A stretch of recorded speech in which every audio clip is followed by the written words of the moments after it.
Good news sa ating mga P-pop fans. Back-to-back ang galing ng Pinoy, hindi lang sa Pilipinas, kundi abroad.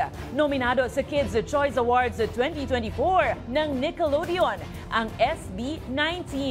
Habang may panibagong music milestone naman ang Girl Nations group na BINI. Kung ano yan, alamin sa Balitang A to Z Showbiz ni Lane Garcia.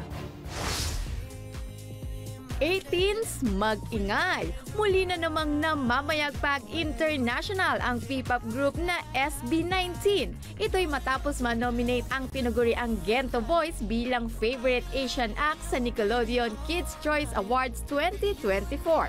Kasama rin sa mga nominado ang K-pop group na ENHYPEN, Japanese girl group na NIZIU, Indonesia's Tiara Andini at Malaysia's Iman Troy. Gaganapin ang Nickelodeon's Kids' Choice Awards 2024 sa darating na July 13 sa Los Angeles, California.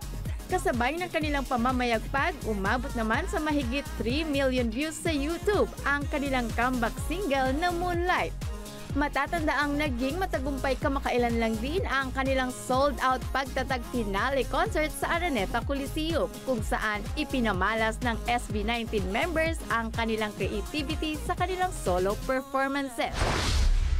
Samantala, bloombastic talaga ang Girl Nations group na BINI matapos maabot ang 6 million listeners sa Spotify.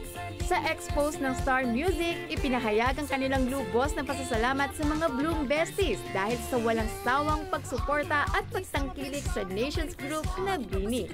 Habang umabot naman ng 1 million ang kanilang followers sa Instagram.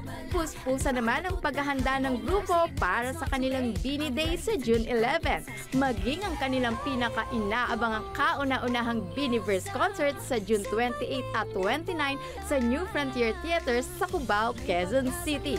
It's like a milestone for the group. So parang we want it to be very memorable to all the Blooms. Pinaghandaan talaga. Para sa Balitang A to Z Showbiz, Lane Garcia.